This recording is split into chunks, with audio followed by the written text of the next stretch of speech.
అందరూ ఎంతో ఆసక్తిగా ఎదురు చూస్తున్న కొరియన్ కనకరాజు ఫైనల్లీ థియేటర్స్ లోకి వచ్చేసింది. ఇదొక horror comedy entertainer. First half మొత్తం ఫన్ రైడ్ లా సాగుతుంది. కామెడీ అండ్ హర్రర్ ఎలిమెంట్స్ మంచి బ్యాలెన్స్ లో ఉండటంతో ఆడియన్స్ ఈజీగా కనెక్ట్ అవుతారు. వరుణ్ తేజ్ తన రోల్ కి ఫుల్ జస్టిస్ చేశాడని చెప్పొచ్చు మా.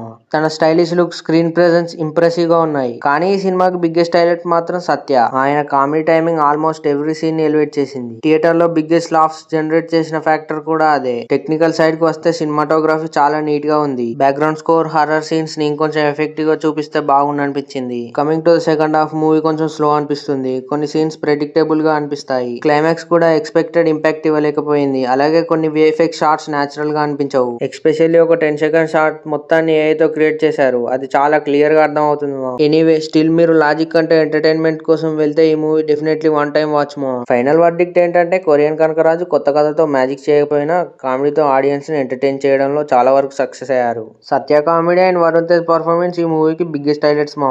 కానీ సెకండ్ హాఫ్ అండ్ క్లైమాక్స్ ఇంకాస్త స్ట్రాంగ్ గా డిజైన్ చేస్తే రిజల్ట్ నెక్స్ట్ లెవెల్ లో ఉండేది. ఈ సినిమాకు నేను ఇచ్చే రేటింగ్ 2.8 out of 5 మా. One time fun watch, but don't go with huge expectations.